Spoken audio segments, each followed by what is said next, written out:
Hello everyone, welcome back to my YouTube channel. Let's begin with our today's session, that is the part 2 of attention. So let's continue our video. तो हम बात कर रहे थे determinants of attention, जिसमें हमने internal factors के बारे में डिस्कशन कर लिया था। अब हमें डिस्कस करना है एक्सटर्नल फैक्टर्स। तो एक्सटर्नल फैक्टर्स से हम क्या समझते हैं? एक्सटर्नल मीन्स जो हमारे बाहर है, यानी हमारे सराउंडिंग में, हमारे एनवायरनमेंट में जो चीज़ें प्रेजेंट हैं वो कैसे हमारे अटेंशन को अट्रैक्ट करती हैं। तो यहाँ पर हम उसके बारे में डिस्कस करते हैं। तो हमारे पास यहाँ मेन जो फैक्टर्स हैं that is size of stimulus, intensity and size of stimulus, intensity and then environmental changes and movement of the stimulus. Then हम देखते हैं यहाँ पे contrast of the stimulus, novelty, repetition of stimulus, definite form of the object, location of the stimulate and isolation. तो यहाँ पर कई सारे हैं एक्सटर्नल फैक्टर्स, बट बहुत ही कॉमन है। अगर हम इसको समझ के अच्छे से एक बार समझ ले तो हमें याद रखना बहुत ईजी हो जाएगा। इसमें ऐसा कोई इसमें बहुत बड़ी बात नहीं है। जैसे कि साइज ऑफ स्टिमुलस, तो साइज से हमें पता चलता है कि भाई ऑब्वियस सी बात है कि जिसका साइज ज़्यादा होगा, बड़े साइज़ का कोई ऑब्जेक्ट है तो हमारा उस पर ध्यान ज़्यादा जाता है rather than small things. Okay, but कई बार ऐसा होता है कि जो छोटी चीज़ें होती हैं वो भी हमारा अटेंशन गेन कर लेती हैं। ऐसा तब होता है जैसे कि अगर कोई भी मान लीजिए वाइट वाइट बैकग्राउंड है, प्योर वाइट है, और अचानक से उसमें कोई एक धब्बा लग जाता है, एक ब्लैक स्टेन लग जाता है या ब्लैक डॉट आ जाता है, तो हमारा ध्यान उस ब्लैक डॉट पे जाएगा, ना कि वाइट बैकग्राउंड पे। भाई और सारी चीज़ें पूरी सफ़ेद हैं, हम उस पर ध्यान नहीं देते, हम उस छोटे से डॉट पे ध्यान देंगे। ओके, तो एक ये हो गया। देन हम बात करते हैं intensity of the stimulus. Intensity की अगर हम बात करें तो इंटेंसिटी का मतलब होता है क्वालिटी, कि कितनी कैसी क्वालिटी है। बहुत इंटेंस है यानी कि बहुत अच्छी क्वालिटी है, बहुत लो क्वालिटी, ऐसे क्वालिटी की बात करते हैं। तो यहाँ पर कहना क्या चाहता है कि जैसे मान लीजिए कि एक क्लॉक है, वो हमेशा चलता रहता है, कंटिन्यू चलता रहता है। हम हमारे लिए वो एकदम हैबिट बन चुका है, हम उस पर इतना ध्यान नहीं देते हैं। बट जिस दिन वॉच रुकी होगी उस दिन 4 इंसान आएगा और आपको यही बता के जाएगा भाई तेरा वॉच रुका हुआ है, इसमें सेल डाल दे। तो यहाँ पर जो रुकी हुई चीज़ है उस पर लोगों का ध्यान जा रहा है, बल्कि वही चलती होती तो शायद किसी को पता, मतलब कोई ध्यान भी नहीं देता। तो इंटेंसिटी का ये मतलब है कि जैसे यहाँ पे इसने एग्जांपल दिया, a mechanic may not mind the clutter of the workshop but he will at once notice if there any mark change in it. जैसे कि हमारा एक बेडरूम है या कोई एरिया है, यहाँ पे मैकेनिक का वो दिया गया है उसके वर्कशॉप का, तो भाई वो रोज़ का रोज़ वैसे है, तो या फिर वहाँ पे जो साउंड्स आते हैं उससे मैकेनिक को कोई फ़र्क नहीं पड़ेगा। वो सोचेगा कि ठीक है। बट अगर किसी दिन कोई डिफरेंट साउंड आने लगे या फिर कुछ और वो साउंड चेंज हो जाए, तो वहाँ पे उसका ध्यान तुरंत जाएगा कि आज इतना स्लो साउंड क्यों है, ये इस मशीन के चलने की आवाज़ इतनी स्लो क्यों है। Okay, I hope you understand कि मैं क्या समझाना चाह रही हूँ। देन हम डिस्कस करते हैं एनवायरमेंटल चेंजेस के बारे में। ओके, एनवायरमेंटल चेंजेस बहुत ही इंपॉर्टेंट है और बहुत ही लॉजिकल है। Well focused attention require sound environment like noise free. The individual focusing ability depends upon the nature of external stimuli. If any change in the environment and family dynamics may affect the attention ability. Example, rise in temperature. देखिए, जो environment होता है वो हमारे attention को बहुत ही ज़्यादा affect करता है। जैसे कि अब हम बहुत ही नॉइजी एरिया में रह रहे हैं, तो वो वहाँ पे हम बहुत फोकस्ड होके काम नहीं कर सकते। मान लीजिए बहुत आवाज़ें आ रही हैं, बहुत लड़ाई झगड़े हो रहे हैं, तो वहाँ पर हम अपना फोकस नहीं बना सकते। तो उसमें हमारी कोई गलती नहीं है, हम वहाँ कुछ कर नहीं सकते, वो एनवायरनमेंट ही वैसा है। या फिर हो सकता है बहुत ज़्यादा गर्मी है, वो भी हमारी प्रोडक्टिविटी को रिड्यूस करता है। Disturbance in the food chain में कोई डिस्टर्बेंस हो गया, उससे भी बहुत अफेक्ट पड़ता है। Changes in the climatic condition, भाई ह्यूमिड एरिया है या फिर बहुत हाईली विंटर सीजन है, वहाँ बहुत ज़्यादा ठंड है, तो ये सब भी। और फैमिली कोहेशन, हमारा परिवार वो भी एक एनवायरमेंटल का रोल, एनवायरमेंट का, फैमिली भी हमारा एनवायरमेंट बनाती है। तो ये सब चीज़ें हो गई। Then movement of stimuli, anything moving in the field of view is easily attracted. On the whole, moving objects are attracted more than stationary object. अब जैसे कि आप देख सकते हैं कि अगर हम किसी को कोई पिक्चर बना के कोई पोस्टर दे दें, तो पोस्टर पे लोगों का ध्यान कम जाता है। पर वही वीडियो फॉर्मेट में होता है, यानी चलती हुई चीज़ें हमारा अटेंशन ज़्यादा गेन करती हैं। मूविंग फॉर्म जो होता है वो ज़्यादा अटेंशन गेन करता है। लाइक कि एडवर्टीज़मेंट की बात करें तो पोस्टर फॉर्म में एडवर्टीज़मेंट हमें कम अट्रैक्ट करते हैं। कौन पढ़ने जाएगा क्या लिखा है, ठीक है बस हमने किसी एक्टर एक्ट्रेस की फ़ोटो बनी है देख लिया, हम बाकी इग्नोर कर देते हैं। बट जो वीडियो फॉर्मेट में होती हैं वो हमें ज़्यादा अट्रैक्ट करती हैं, उसको हम ज़रूर देखते हैं। ठीक है, तो यहाँ पर हो गया ये मूवमेंट ऑफ स्टिमुलाई। देन हम बात करते हैं contrast of the stimulus. Contrast any stimulus that is strikingly different from its surrounding will tend to एक मिनट, will tend to stand out and attract attention. It is a focus that shift on the unusual thing. For example, red dot in the black and white or a spot claimed as. ये इसी contrast वाला वही example हो गया जो मैंने अभी starting में आप लोगों को बताया था साइज वाले उसमें फैक्टर में। तो यहाँ पर आप उसको लिख सकते हैं कि जैसे एक वाइट बैकग्राउंड है उसमें कोई कॉन्ट्रास्ट चीज़ है, ब्लैक डॉट है, तो वो हमारा अटेंशन तुरंत गेन करेगी। यानी कॉन्ट्रास्टिंग चीज़ें, मतलब कई सारी इवन चीज़ों में कोई एक ऑड चीज़ होगा तो उस पर हमारा अटेंशन तुरंत जाएगा। बस सिंपल सी बात है। नॉवेल्टी की बात करें तो नॉवेल्टी मीन्स समथिंग डिफरेंट और new. Novelty means new, any object which is different from the routine makes a powerful appeal. For example, new fashion in dress और न्यू हॉस्पिटल इक्विपमेंट और new building etcetera. कोई नई चीज़, भाई हम रोज़ उसी रास्ते से आ रहे हैं, हमें कोई फ़र्क नहीं पड़ रहा है, हम चले आ रहे हैं, पर अचानक से पेड़ कट गया, बहुत छाएदार, बहुत बड़ा सा घना सा पेड़ था, तो हमें लगता है ना यार यहाँ पे कुछ तो मिसिंग है, कितना सूना सूना लग रहा है। That is novelty. ओके, कि वहाँ पे कोई नई चीज़ हो गई है। या फिर मान लीजिए कोई नई बिल्डिंग बन गई अचानक से, तो नहीं बन जाएगी एक रात में, लेकिन हाँ आप मान लीजिए काफ़ी एक एरिया में आप रहते थे, अभी आप कुछ दिन के लिए कहीं चले गए और आप आए तो वहाँ पर एक नई सी अच्छी सी बिल्डिंग या कोई अच्छा सा मॉल बन के खड़ा हो गया, तो आपको लगता है अरे यहाँ तो कोई नई, यहाँ न्यू चीज़ बन गई, तुरंत आपका ध्यान वहाँ जाएगा, अरे यहाँ मॉल खुल गया, ऐसे। उसके बाद repetition of the stimulus. Repetition की बात करें तो repeated stimulus attract our attention easily. Sometimes an object is not so big or intense and has no movement, yet it can gain our attention if it is judiciously repeated in its presentation, but the excessive repetition can also diminish the attention. For example, people working in a factory with loud noise become adjusted to that environment, or a repeated cry or repeated ringing of the call bell are easily noticed. Repetition of stimulus ये यही बताना चाह रहा है कि जो repeated चीज़ें होती हैं वो हमारा अटेंशन ज़्यादा गेन करती हैं, जबकि उनका बहुत ज़्यादा इंटेंसिटी नहीं होगी, बहुत ज़्यादा मूवमेंट नहीं होगा उसमें, बहुत बड़ी साइज़ नहीं है, फिर भी वो हमारा अटेंशन गेन करती हैं ड्यू टू रेपिटेशन। जैसे एग्जांपल दिया कि people working in a factory with loud noise become adjusted to the environment, और अ रिपीटेड क्राई और repeated ringing of the call bell are easily noticed. Okay, then definite form of object. जैसे कि मान लीजिए कि जो object होता है, मैंने ऐसे रैंडमली कुछ बना दिया और वहीं पे मैंने एक अच्छा सा ट्राइंगल बना दिया और अच्छा सा स्क्वायर बना दिया, तो भाई कोई आएगा देखेगा तो वो इन सब पे जो ऑब्जेक्ट हैं जो एकदम डेफिनेट हैं, जो एक मीनिंग दे रही हैं कि हाँ this is a triangle, this is a rectangle, तो हमारा इस पे ध्यान ज़्यादा जाएगा रैदर देन दिस और दिस और दिस। ओके, तो इन सब पे हमारा ध्यान कम जाएगा। तो हम क्या करते हैं कि जो डेफिनेट ऑब्जेक्ट है उस पर हम एक लाइन भी खींच देंगे तो उस पर हमारा ऑब्जेक्ट जल्दी जाएगा रैदर देन ऐसे ऐसे ऐसे जिग। ओके, तो ये हमें ज़्यादा मीनिंगफुल लगती है, ये हमारा अटेंशन ज़्यादा गेन करती हैं। ये हो गया।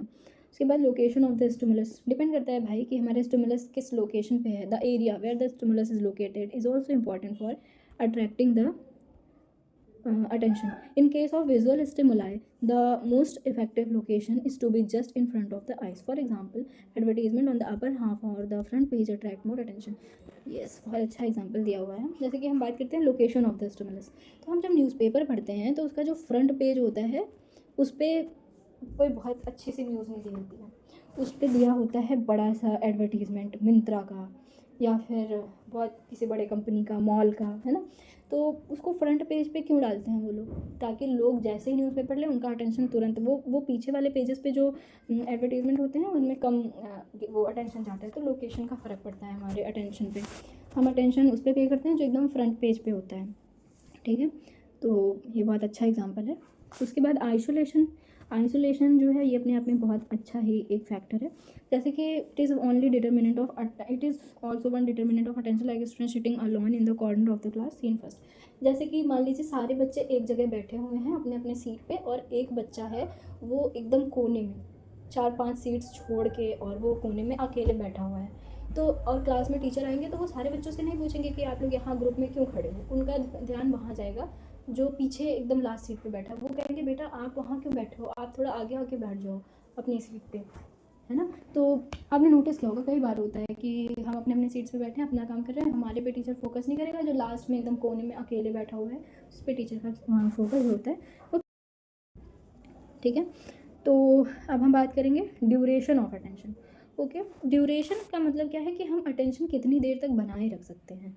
लाइक कि सस्टेन्ड अटेंशन एंड शिफ्टिंग और फ्लक्चुएटिंग अटेंशन। सस्टेन यानी कि जो हम कंटिन्यू बनाए रखें, और शिफ्टिंग और फ्लक्चुएशन का मतलब है कि जो हम थोड़े टाइम के लिए, मतलब हम क्या एक तो आया था पोमोडोरो टेक्निक वाला समथिंग, मैंने सुना था, आई डोंट नो कितना वो इफेक्टिव है, तो मैंने कभी फॉलो नहीं किया है, बट मैंने सुना है कि उसके काफ़ी अच्छे रिजल्ट होते हैं। पर मैं सोचती हूँ क्या 15 मिनट फोकस बनाऊँ, फिर 15 मिनट में फिर ब्रेक करो, ऐसे में तो मैं फोकस बना, जब तक 15 मिनट में फोकस बनाऊँगी तब तक फिर से टाइम हो जाएगा फोकस ब्रेक करने का। I don't believe in this. Okay, तो फिर हम यहाँ पे डिस्कस करते हैं। वैसे मैंने सुना है काफ़ी अच्छी चीज़ होती है पोमोडोरो टेक्निक, जिसको इफेक्टिव लगती है कर सकते हैं आप लोग। सस्टेन्ड अटेंशन की बात करते हैं और शिफ्टिंग अटेंशन की बात करते हैं। तो सस्टेन्ड यानी कि जो कंटिन्यू बना हो, और शिफ्टिंग जो हम बार बार, लाइक पोमोडोरो। देन हम सस्टेन्ड की बात करें तो it is done with the help of strong desire. अब भाई हमें लंबे समय तक पढ़ना है तो भाई स्ट्रॉन्ग मोटिवेशन होना चाहिए कि कल पेपर है, मुझे पास होना है, अगर मैंने नहीं पढ़ा तो फेल होने वाली नौबत है, तो भाई वहाँ स्ट्रॉन्ग डिज़ायर होगा हम जैसे लोगों के लिए। और दैट मीन्स कंटिन्यूस कंसंट्रेशन। भाई एग्ज़ाम के एक दिन पहले तो मैं 24 घंटे पढ़ सकती हूँ, that the will power I have. Okay, तो ये हो गया सस्टेन्ड अटेंशन। समझ गए होंगे, आई डोंट थिंक कि इसमें बहुत आपको बताने की ज़रूरत है। एग्जाम्पल दिया हुआ, Hunter waits for a shot, मतलब भाई एक शिकारी जो होता है वो कितनी देर तक बंदूक लेके खड़ा होता है निशाना लगा के कि भाई कोई तो शेर गुजरे उधर से, वो उसको मार सके। तो वहाँ पेशेंस की ज़रूरत होती है, और उसका वहाँ पे मोटिवेशन जो होता है वो बहुत स्ट्रांग होता है। उसके बाद हम बात करते हैं शिफ्टिंग और फ्लक्चुएशन अटेंशन की। तो in the course of time centre of consciousness shifts from one stimuli to one part to another part of the stimuli, we have central marginal room. Okay, तो शिफ्टिंग वाला आप समझ ही गए होंगे कि हम बहुत सारे काम एक साथ करने का सोचते हैं। और फिर आ जाता है हमारा degree of attention, span of attention. थोड़ा सा इंपॉर्टेंट टॉपिक है degree of attention. Degree of attention का मतलब होता है कि हम एक बार में कितनी सारी चीज़ों पे अटेंशन पे कर सकते हैं, ठीक है। It means the maximum amount of material that can be attended in one period, in one period of time. Okay, phone number, learning, spelling etcetera. Like कि हम एक बार में एक नज़र में कितने सारे वर्ड्स हम पढ़ सकते हैं। या फिर एक बार किसी ने अपना फ़ोन नंबर बोला, तो देखिए बहुत लोग होते हैं उन्हें पूरा नंबर, एक बार आपने बोल दिया उन्हें पूरा नंबर याद हो जाता है, तो that is a good quality कि उसका अटेंशन पावर जो है वो, लिसनिंग पावर वो बहुत अच्छा है। और ऐसे ही होता है। तो यहाँ पर क्या हुआ कि स्पैन ऑफ विजुअल, हम यहाँ पर विजुअल अटेंशन की बात करेंगे, और ऑडिटरी अटेंशन यानी कि एक बार में हम कितनी सारी चीज़ें देख सकते हैं और एक बार में हम कितनी सारी चीज़ें सुन सकते हैं। तो हम यहाँ डिस्कस करते हैं span of visual attention. If you are able to note 5 digit or 5 letter in a single act of attention, then your normal span of attention is 7. For example, when a car runs fast, the traffic to take note of more than 4 number, the hence registration plates of motor। देखिए basically बताना ये चाह रहा है कि आप एक बार में देख के कितने सारे नंबर नोट कर पा रहे हो, वो आपका स्पैन ऑफ विजुअल अटेंशन है। एक नंबरिंग दी जाती है, जैसे मान लीजिए आपने एक बार पलट के देखा और आपने 4 वर्ड्स या 4 नंबर को नोट कर लिया, तो आपका जो अटेंशन होगा, स्पैन ऑफ विजुअल अटेंशन, वो 4 होगा। इसी तरह अगर आपने 7 देख लिया तो आपका विजुअल अटेंशन जो होगा वो 7 होगा। और आपने देखा होगा कि गाड़ी के जो नंबर प्लेट्स होते हैं उसमें मैक्सिमम 4 डिजिट होते हैं, क्योंकि 4 डिजिट जो होते हैं वो मैक्सिमम, मतलब एक कॉमन है कि लोग 4 तो पढ़ ही लेंगे, एक नज़र में हम 4 देख सकते हैं, दैट इज़ वेरी कॉमन। और वैसे नॉर्मल अगर देखा जाए तो 7 तक हम पढ़ सकते हैं, बट 4 जो है दैट इज़ मोर प्रोमिनेंट। इसीलिए रजिस्ट्रेशन प्लेट में 4 नंबर दिए जाते हैं बाइक के, मतलब व्हीकल्स के। और फिर उसके बाद हम डिस्कस करते हैं about span of auditory attention. Auditory attention की बात करें तो इसमें भी ये एक्सपेरिमेंट हुआ, तो इसमें देखा गया कि एक बार में हम कितनी ज़्यादा चीज़ों को सुन पा रहे हैं, कितने सारे डिफरेंट साउंड्स को हम सुन पा रहे हैं, और उसको समझ, ऐसा नहीं कि हाँ सुन लिया, सुन के समझ भी पा रहे हैं, ठीक है। The number of auditory impressions perceived at a single instance is called, adult can perceive 8 sound. मतलब एक एक्सपेरिमेंट हुआ जिसमें ये देखा गया कि मैक्सिमम 8 साउंड्स जो हैं that can be heard, okay, in rapid succession. तो बहुत ज़्यादा वैसा नहीं है इम्पॉर्टेंट, बट ठीक है। आप ये ध्यान रखिए कि जो नॉर्मल रेंज होती है ऑडिटरी स्पैन की वो 8 होती है, और विजुअल की जो नॉर्मल होती है वो 7 होती है, ठीक है, आपको ये ध्यान रखना है। उसके बाद हम आ जाते हैं अल्टरेशन इन अटेंशन। भाई इससे तो आप लोग बहुत अच्छे से वाकिफ़ होंगे, अल्टरेशन इन अटेंशन, ओके। डिस्ट्रैक्शन सबकी लाइफ का, या फिर जो बच्चे प्रिपरेशन कर रहे होते हैं नीट का, या फिर किसी भी गवर्नमेंट एग्ज़ाम का, या कॉम्पिटिटिव एग्ज़ाम्स के जो भी प्रिपरेशन कर रहे होते हैं, भाई दिस इज़ द बहुत ख़तरनाक चीज़ होती है, हमें डिस्ट्रैक्ट नहीं होना चाहिए। तो डिस्ट्रैक्शन क्या होता है? The lack of attention. यानी कि जब हम किसी अपने काम पर फोकस नहीं बना पाते हैं, उसको डिस्ट्रैक्शन बोलते हैं। Distraction is the change in the form, moods and quality of attention. Okay, समझ गए होंगे। Which distract out attention from the object played on a street with disturbance. Like कि हम मान लीजिए पढ़ाई कर रहे हैं और अचानक से रोड पे डीजे बजने लगा, तो हमारा अटेंशन ब्रेक हो जाएगा। जाहिर सी बात है, हमारा पढ़ाई से ध्यान हटे कि भाई बाहर डीजे बज रहा है, क्यों बज रहा है, क्या हो रहा है, किसी की शादी है क्या, किसी का बर्थडे है क्या, तुरंत हमारा अटेंशन जाता है। तो that is a kind of distraction.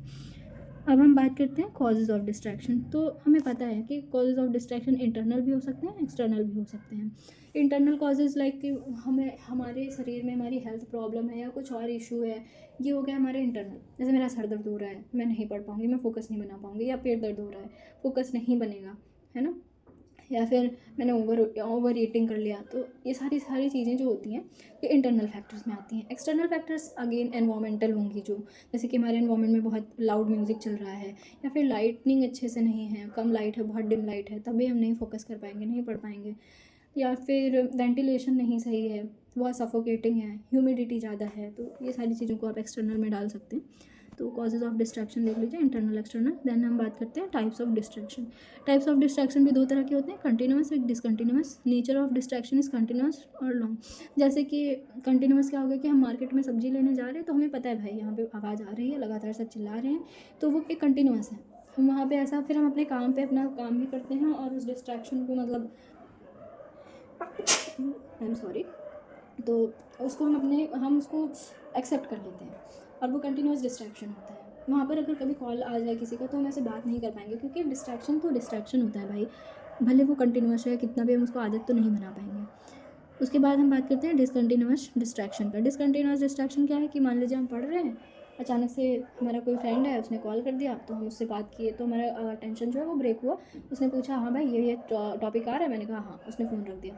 फिर मैं फिर से अपना फोकस बनाई, फिर से पढ़ रही हूँ, अचानक से फिर से किसी और फ्रेंड का कॉल आ रहा है, वही वो भी पूछ रहा है ना। तो यहाँ पर बार बार हमारा जो वो है अट्रैक्शन वो ब्रेक हो रहा है। तो और फिर से हम अटेंशन में जा रहे हैं, फिर डिस्ट्रैक्ट हो रहे हैं, फिर अटेंशन मोड में जा रहे हैं, फिर डिस्ट्रैक्ट हो रहे हैं। तो इसको हम डिसकंटिन्यूस में डाल सकते हैं। देन हम बात करते हैं नर्सिंग इम्प्लीकेशंस। भाई इस अटेंशन का हमारी नर्सिंग में क्या काम है।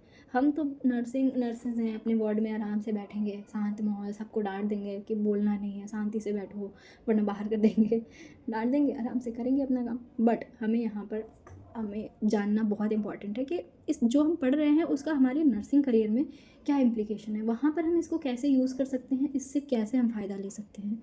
तो आइए देखते हैं। यहाँ पर है receive necessary instruction from attending doctors. भाई जब डॉक्टर कुछ बता रहा है तो हमें उसको ध्यान से सुनना है कि इस पेशेंट को अमिकासिन चढ़ना है, इस पेशेंट का पेंटॉप चलना है, तो हमें वहाँ पे ध्यान से सुनना है। और कितने डोजेस में चलना है, ओडी चलना है, बीडी चलना है, टीडीएस चलना है, तो ये सब चीज़ें हमें ध्यान देनी है, अटेंटिवली सुनना है।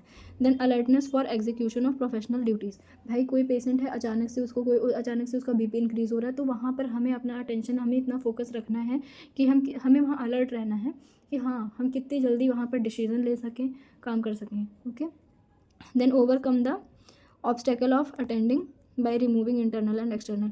और जो भी वहाँ पे जैसे overcome the obstacles of attention by removing internal, अगर कोई भी वहाँ पर इंटरनल या एक्सटर्नल डिस्ट्रैक्शन है तो हम उसको कैसे ख़त्म कर सकते हैं, उसको कैसे ओवरकम कर सकते हैं, ये भी हमें आना चाहिए। बीइंग एक्टिव इन वर्क, सारे वर्क में हम एक्टिव, जब हम अपना अटेंशन पे करेंगे तभी हम वहाँ एक्टिव रह पाएंगे।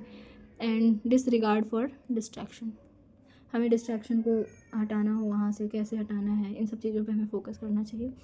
सो आज का हमारा जो टॉपिक है वो ख़त्म होता है। बेसिकली कॉग्निटिव प्रोसेस में जो एक टॉपिक था अटेंशन, वो हमने आज कंप्लीट कर लिया है। इसका एक पार्ट मैंने पहले अपलोड कर दिया था और सेकंड पार्ट मैं आज अपलोड कर रही हूँ। तो आप लोग अच्छे से पढ़िए। अगर आपको लगता है कि मुझे क्वेश्चन आंसर्स भी डिस्कस करने चाहिए या इंपॉर्टेंट क्वेश्चंस डिस्कस करने चाहिए आप लोगों के साथ, तो do comment in the comment section. मैं क्वेश्चंस का अलग से सीरीज़ लेके आऊँगी, अभी यहाँ पे नहीं पढ़ाऊँगी, क्योंकि बच्चे क्या होते हैं कि कॉलेज में इतना तो वो होता नहीं है, इंटरनल्स वगैरह जब आते हैं तब हम उस टाइम पे बहुत फोकस करते हैं, तो हमें चैप्टर्स पहले समझ में आना चाहिए, देन हम उसके क्वेश्चन सॉल्व कर पाएंगे। तो मैं चैप्टर्स की अलग से वीडियोस डालूँगी और जो उसके क्वेश्चंस होंगे उसको मैं अलग से दूसरे वीडियो में डिस्कस कर दूँगी, और मैं इसको एक प्लेलिस्ट में ऐड कर दूँगी, प्लेलिस्ट बना दूँगी। तो उसके थ्रू आप लोग पढ़ते रहिए, और जहाँ भी कुछ भी डाउट आए आप मुझसे कमेंट सेक्शन में पूछ सकते हैं, मैं ऑलवेज़ एक्टिव रहती हूँ और मैं हमेशा आपको रिप्लाई करूँगी जैसे ही मुझे टाइम मिलता है। और आपको अगर मेरे एफ़र्ट से आपको कुछ फ़ायदा मिल रहा है तो मुझे कमेंट सेक्शन में ज़रूर बताएं और अपने दोस्तों को शेयर करें।